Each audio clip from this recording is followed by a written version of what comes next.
Welcome to Solutions Studio. This is a free series on C programming language. If you like these videos, please subscribe to follow along with this series.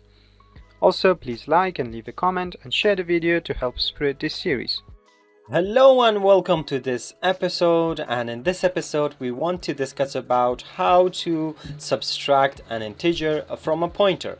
If you were following this series, we talked about how to add an integer to a pointer, and in the previous episode we added this integer 2 to this pointer.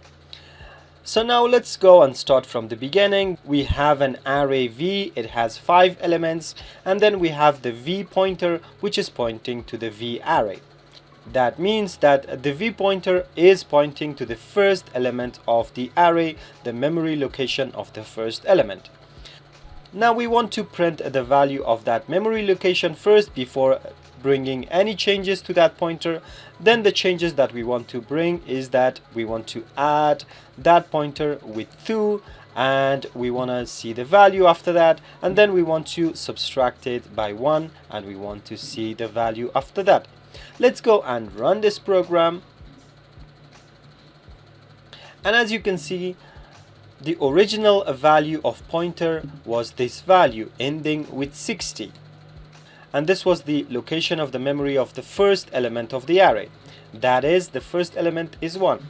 When we added 2, that means that we are pointing to the third element now, and the location for that is 68, not 62 but 68, because each integer has 4 bytes, and now we have moved 4 bytes times 2 from the original array. 4 times 2 is equal to 8, and that's why we have moved 8 bytes away from the original element. And finally, after adding, we want to subtract 1 from this pointer, and then once we have subtracted 1 from that pointer has moved to 64. That is, once again, as I said before, each integer is 4 bytes, and when we add and subtract from pointers, the size of the element is basically added and subtracted from the pointer. Now in here we also have another example for you. Let's close this window and let's uncomment this example.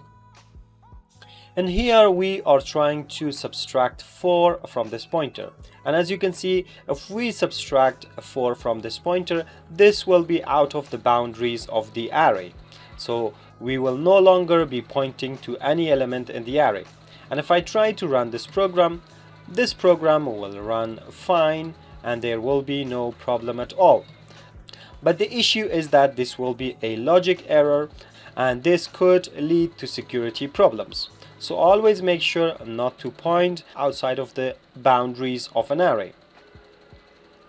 And that's it for this episode. I hope this has been informative for you, and I would like to see you in the coming episodes. Stay tuned.